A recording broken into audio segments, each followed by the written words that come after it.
I never believed in Christmas magic until that company party changed everything. My name is Lysander Bellrose, but everyone calls me Ly, and I'd been working at Ashwick Enterprises for 6 months without my boss, Thorne Ashwick, even acknowledging my existence. Not a single glance. Not one word. Nothing. And honestly, I'd tried everything to get noticed, perfectly formatted reports, staying late to finish projects, even volunteering for the terrible assignments no one else wanted. But Thorne Ashwick remained as distant and unreachable as a star in the winter sky. He was the kind of man who could freeze a room with just a glance. Tall, maybe 6'3", with dark hair that always looked perfectly tousled in that way that seemed effortless but probably wasn't. His eyes were this striking ice blue that could cut through steel, and his suits probably cost more than my entire year's rent. At 29, he'd already built Ashwick Enterprises into one of the most successful marketing firms in the city, and rumor had it he'd done it all without ever cracking a smile. Everyone was terrified of him. Everyone except me, apparently, because I'd developed the world's most inconvenient crush on the man. "You're staring again," Rowen whispered in my ear, making me jump and nearly spill my champagne all over my only decent suit. Rowen Fairchild was my best friend and the sole reason I hadn't quit this job 3 months ago when Thorne had walked past my desk 14 times in one day without a single acknowledgement. Rowen worked in HR and had the kind of effortless charm that made everyone love him instantly. Tonight, he looked annoyingly perfect in a deep green sweater that matched his eyes. I wasn't staring, I lied, taking a long sip of champagne. The office Christmas party was in full swing around us, complete with tacky decorations, terrible pop music versions of Christmas carols, and enough alcohol to make even the most boring accountants think they could dance. And I'm not gay. Rowen rolled his eyes. Ly, you need to either talk to the man or get over this obsession.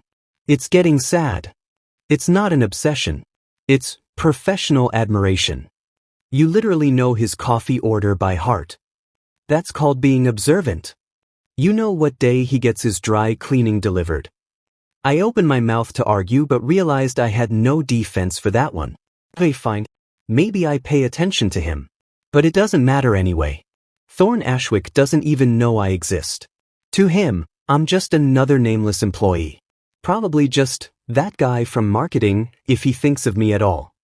Rowen's expression softened. You deserve someone who sees you, Ly. Someone who appreciates how brilliant and kind and absolutely infuriating you are. Thanks. I wasn't sure if that was a compliment or an insult. The champagne was starting to make everything feel warm and fuzzy around the edges. I'd lost count of how many glasses I'd had. 3? 4? The holiday spirit had apparently decided to possess my usually sensible self. Oh no, Rowen said suddenly, his eyes widening. Ly, don't look now, but guess who just walked in? Of course I looked. Standing in the doorway like he'd rather be literally anywhere else was Thorne Ashwick himself.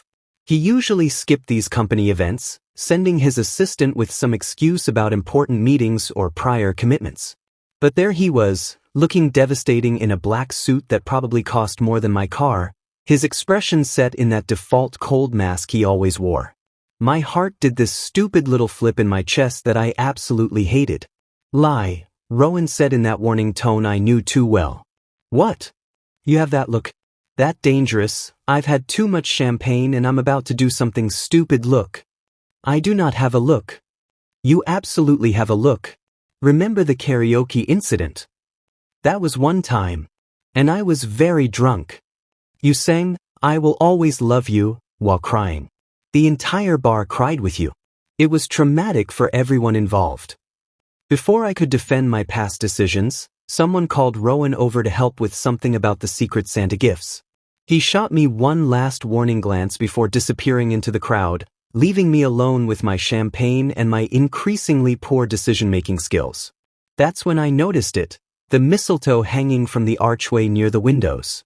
Some overly enthusiastic decorator had gone absolutely wild with the holiday theme, and this particular sprig of mistletoe was massive, hanging from a red velvet ribbon like something out of a cheesy romance movie.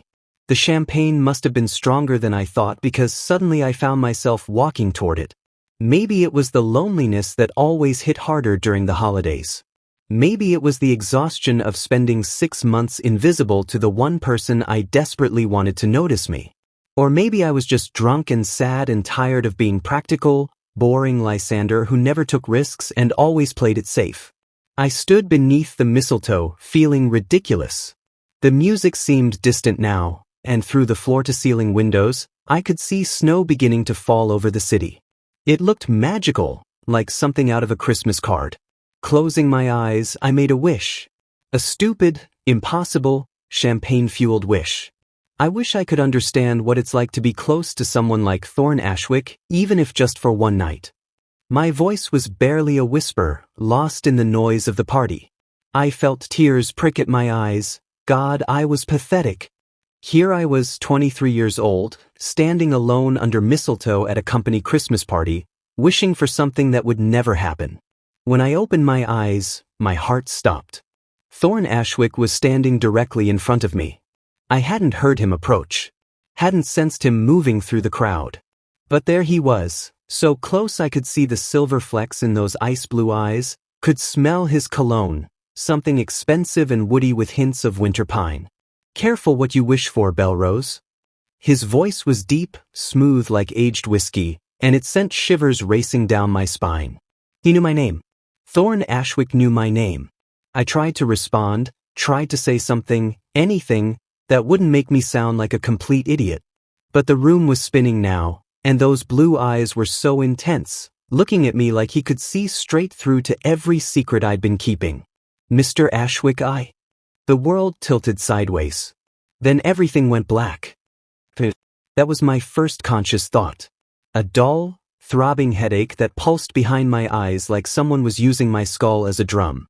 My mouth tasted like I'd been licking the bottom of a shoe, and my body felt heavy, like I was wrapped in warm honey. No, not honey. My eyes flew open. This wasn't my apartment. My apartment had water-stained ceilings and walls so thin I could hear my neighbor's terrible taste in reality TV. This room had floor-to-ceiling windows that overlooked the city skyline, gray morning light filtering through sheer curtains that probably cost more than my monthly salary.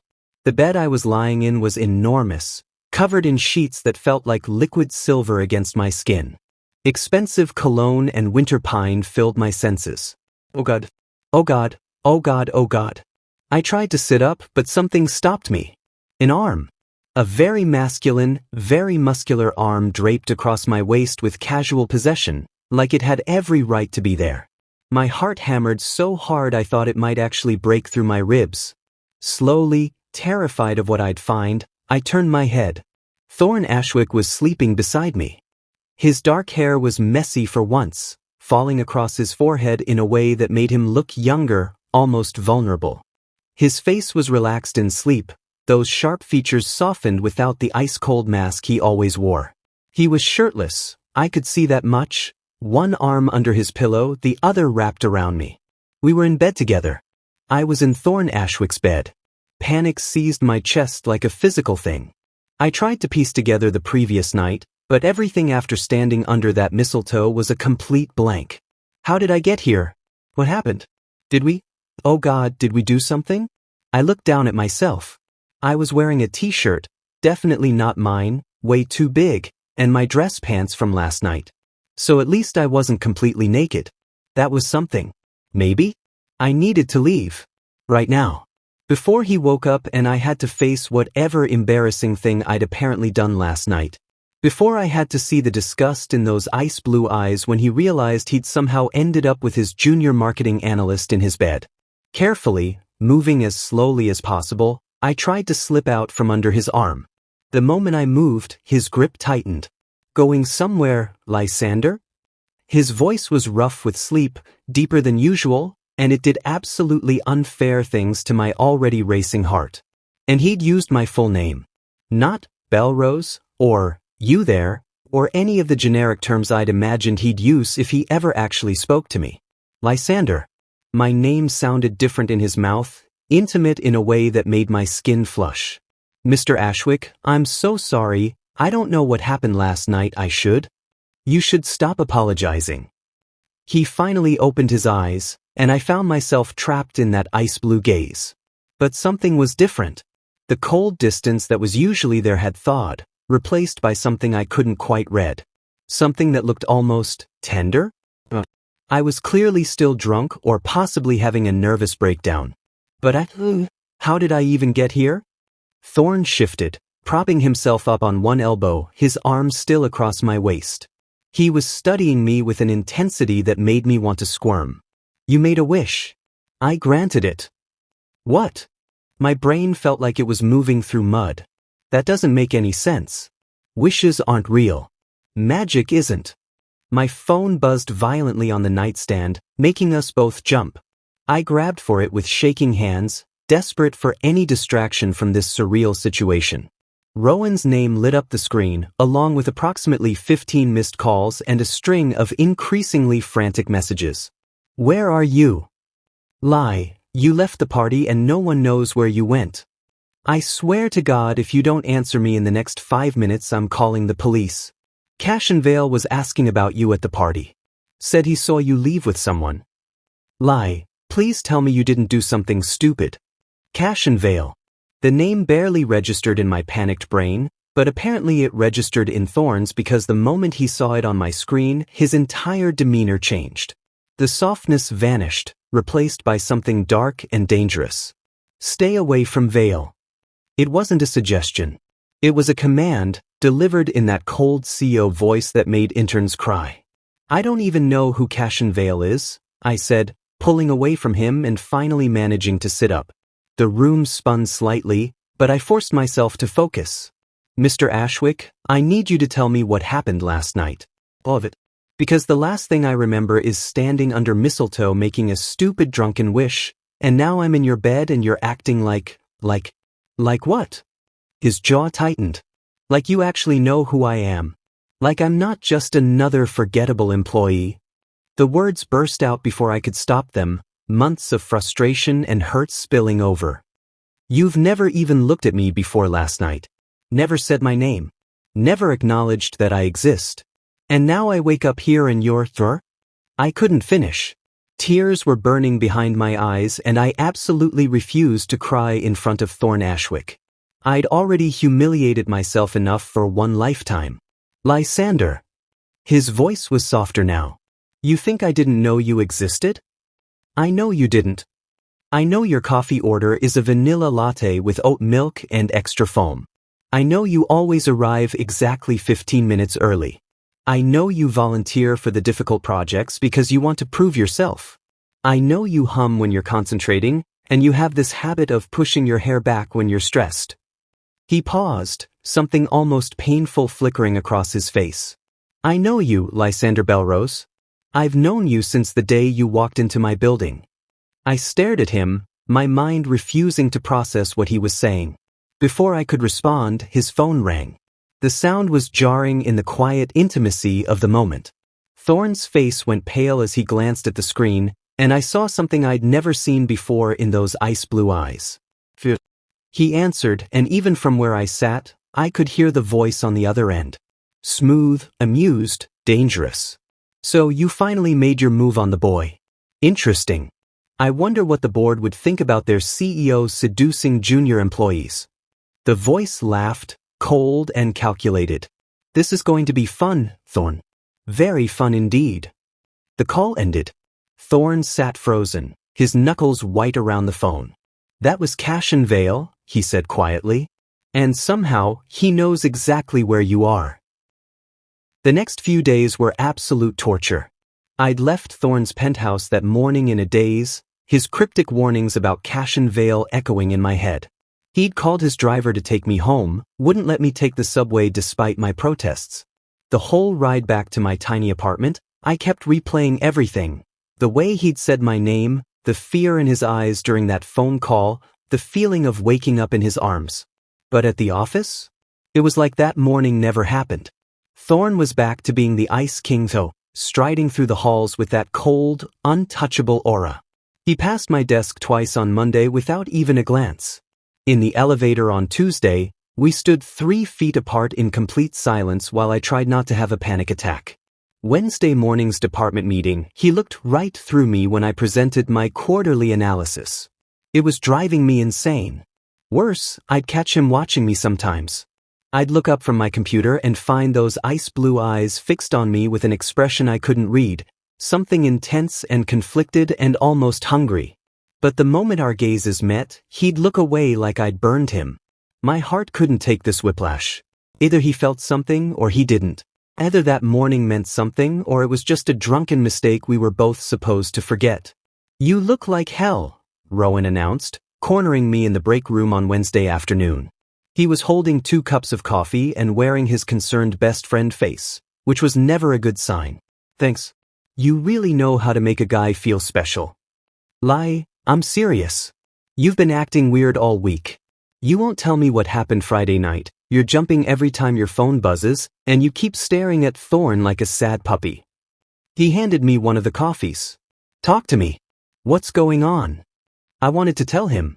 God, I wanted to tell someone about waking up in Thorne's bed, about the things he'd said, about Cassian Vale's threatening phone call. But something stopped me. Maybe it was the fear in Thorne's voice when he'd warned me to stay away from Vale. Maybe it was my own confusion about what any of it meant. "It's nothing. Just party hangover. You know how it is." Rowen didn't look convinced, but before he could interrogate me further, his expression changed. His eyes widened, focused on something behind me. "Lie, you need to tell me what's going on. Right now." The urgency in his voice made me turn around. Standing in the break room doorway was possibly the most beautiful man I'd ever seen. Tall, with golden blonde hair and green eyes that sparkled with mischief and danger in equal measure. His suit was perfectly tailored, and he wore a smile that probably made people hand over their credit cards and firstborn children. Everything about him screamed expensive, charming, and dangerous. "Lysander Bellrose, we finally meet properly." His voice was smooth, cultured, with just a hint of an accent I couldn't place. He crossed the room in 3 confident strides and extended his hand. "I'm Cassian Vale." My blood turned to ice. This was the man from the phone call. The one who'd somehow known I was in Thorne's penthouse.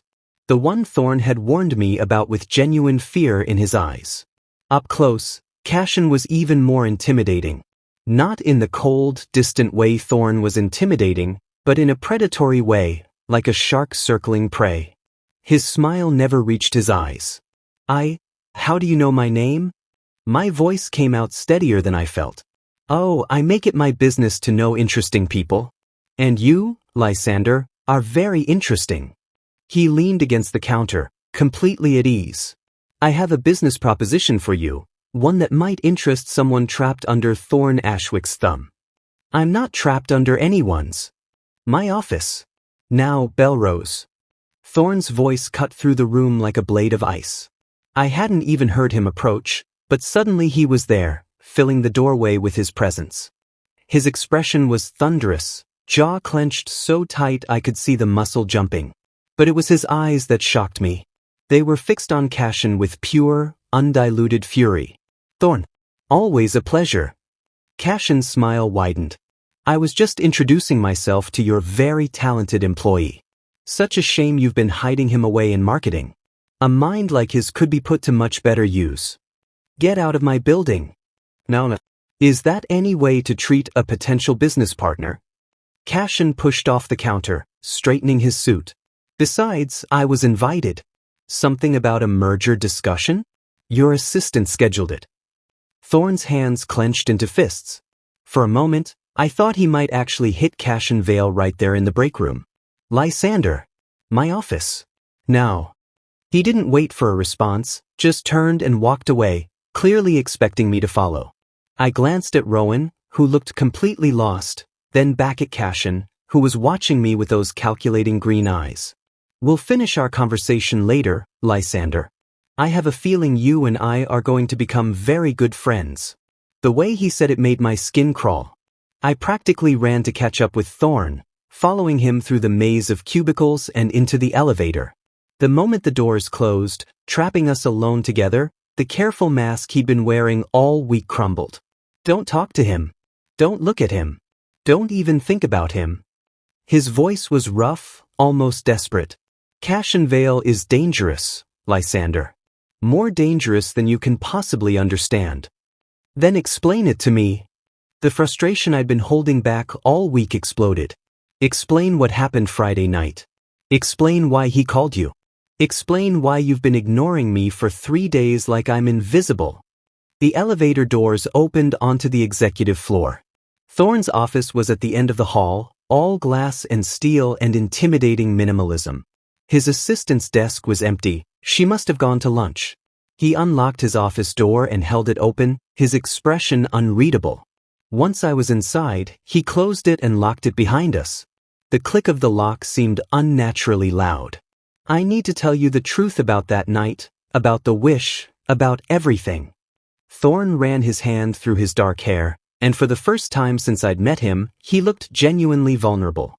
But like he was about to confess something that terrified him. That mistletoe wasn't just decoration, Lysander. It was something my grandmother enchanted years ago. Whoever makes a genuine wish beneath it will have their heart's desire revealed, even if just for 12 hours. I stared at him. You're telling me magic is real? I'm saying your wish revealed something I've been hiding for months. He took a step toward me, those ice blue eyes burning with intensity. I'm completely, irrationally, dangerously in love with you, Lysander. I have been since the day you walked into your interview with that nervous smile and coffee stain on your resume. My heart stopped. Actually stopped. And Cassian knows it. He's been watching, waiting for me to slip up, to show weakness. Because he knows the fastest way to destroy me is through you. Before I could process this, before I could even begin to formulate a response, the office door crashed open. I spun around, and there was Cassian Vale, holding a tablet with a smile that made my blood run cold. The board meeting is in 10 minutes, Thorne. Either you step down as CEO, or these go public. He turned the tablet toward us, and my stomach dropped. Photos. Dozens of them. Thorne and me from Friday night, leaving the party together, in the car at his building. They were taken from a distance, slightly blurry, but unmistakable. And they looked far more intimate than I remembered.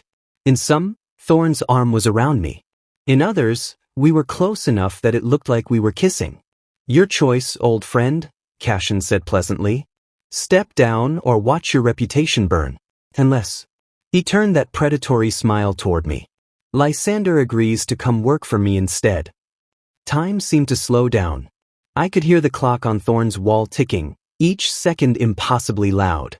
Could feel my heartbeat hammering in my throat. Could see Cassian's triumphant smile, Thorne's barely contained rage, and those photos on the tablet screen, evidence of something I couldn't even remember, being used as a weapon. 5 minutes. I had 5 minutes to make a decision that would change everything. The old Lysander, the one who played it safe, who never made waves, who spent 6 months invisible rather than risk rejection, would have panicked. Would have agreed to anything to make this situation go away. But something had shifted in me over the past few days. Maybe it was waking up in Thorne's arms. Maybe it was hearing him confess he'd been in love with me all along. Maybe it was just exhaustion from being pushed around by forces I didn't understand. Whatever it was, I felt anger rise up in my chest, hot and righteous and absolutely done with all of this. No. The word came out firm, surprising even myself. Both Thorne and Cassian turned to look at me like I'd grown a second head. I'm sorry, what? Cassian's smile faltered slightly. I said no. I took a step forward, my hands shaking but my voice steady. I'm not a bargaining chip, and I'm done with both of you making decisions about my life. I turned to face Cassian directly, forcing myself to meet those cold green eyes. Whatever photos you have, release them. I don't care. Post them on every social media platform you want. Send them to every news outlet in the city. Because here's the thing, I'm the one who initiated everything that night. It was a lie. I had no idea what actually happened that night, but I said it with enough conviction that I saw doubt flicker across Cassian's face. I'm 23 years old. Thorne is 29. We're both consenting adults. I pursued him. I kissed him. I asked to go home with him. Each lie came easier than the last.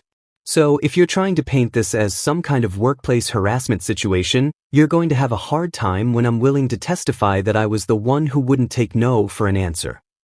Cassian's jaw tightened. You're bluffing. Try me. I crossed my arms. I've got nothing to lose. I'm a junior analyst. I can get another job. But you? If it comes out that you've been stalking employees, taking photos without consent, attempting blackmail, pretty sure that's several different kinds of illegal. For the first time since he'd walked into the break room, Cassian looked uncertain. I turned to Thorne next, and God, the look on his face, shock, admiration, fear, and something that looked a lot like pride all mixed together. And you, I said, my voice softer but no less firm. If you really feel the way you say you do, then stop hiding behind your fear. I didn't wish to understand you from a distance. I wish to be close to you, and that means trusting me with the truth, all of it, not just the parts you think I can handle. Thorne stared at me for a long moment, and I watched something shift in those ice-blue eyes. A decision being made. A wall finally coming down. He straightened to his full height, and when he spoke, his voice carried the full weight of his authority as if, "You're right." He turned to Cassian, and his expression was steel. "Do your worst. Release the photos. Send them to the board. I don't care anymore. I'm not afraid of you, Vale. You're willing to lose everything?" Cassian's voice had lost its smooth charm, replaced by something sharp and desperate. "Your company? Your reputation? The empire you built?" "Not everything," Thorne said quietly, his gaze never leaving mine. "Just the things that don't matter." The words hung in the air between us, and I felt something crack open in my chest, something warm and terrifying and absolutely overwhelming. Cassian's face contorted with rage. "You'll regret this, Ashwick. Both of you will." "Actually, I don't think they will." We all turned toward the door. Rowen stood there, phone held up and recording. His expression was grim, but there was a fierce protectiveness in his eyes that made me want to hug him. Corporate espionage, blackmail, harassment, stalking, I've got it all recorded right here. Rowen's voice was steady, professional. "And you know what? I think the board would be very interested in hearing how their potential business partner operates. Along with the police. And probably several lawyers." The color drained from Cassian's face. "You have 5 seconds to get out of this building before I send this recording to every contact I have in HR departments across the city," Rowen continued. "And trust me, Vale, I have a lot of contacts. Good luck finding anyone willing to work with you after this." For a moment, I thought Cassian might try to fight back. But something in Rowen's expression, calm, determined, and absolutely done with his bullshit, must have convinced him he'd lost. "This isn't over," Cassian spat, but the threat sounded hollow now. He shoved past Rowen and disappeared down the hallway, his footsteps echoing on the marble floors. The three of us stood in silence for a moment. "So," Rowen said eventually, lowering his phone. "Anyone want to explain what the hell just happened? Because I've been standing outside this office for the last 10 minutes having a minor heart attack." I let out a breath I didn't know I'd been holding, and suddenly my legs felt like jelly. I stumbled backward, and Thorne was there instantly, his hands on my shoulders, steadying me. "You're shaking," he said softly. "Yeah, well, I just lied to a corporate blackmailer and basically committed career suicide, so I think I'm entitled to shake a little." "You didn't commit career suicide." His hands moved from my shoulders to cup my face, tilting it up so I had to meet his eyes. "You were incredible. Brave and brilliant and absolutely terrifying." "I was making it up as I went along," I admitted. "I still don't remember anything from Friday night." Something that might have been a smile, an actual, genuine smile, tugged at the corner of Thorne's mouth. "You really don't remember?" "No. The wish, the mistletoe magic, waking up in your bed, it's all a complete blur." "Then let me tell you what happened." His thumbs brushed across my cheekbones, and his voice dropped to something intimate and raw. "You made a wish to understand me. And for 12 hours, every wall I've spent years building came down. I told you everything, Lysander. About my family, about why I'm so cold, about how I've been watching you for months and falling more in love with you every single day." My breath caught. "You fell asleep in my arms around 3 in the morning, and I lay awake watching you and thinking that I'd never felt more terrified or more complete in my entire life." His forehead touched mine. And when you woke up and didn't remember any of it, I thought maybe it was better that way. That you deserved someone who wasn't broken and closed off and dangerous to be around. That's not your decision to make, I whispered. I know that now. Still here, Rowen interjected. Still very confused. Also, did someone say magic? Because I feel like we glossed over that part way too quickly. I laughed, actually laughed, and felt some of the tension drain from my body. Thorne stepped back slightly, giving me space but keeping one hand on my waist like he couldn't quite let go completely. It's a long story, I told Rowen. I've got time. And you're buying me coffee. Expensive coffee. This friendship just got way more complicated.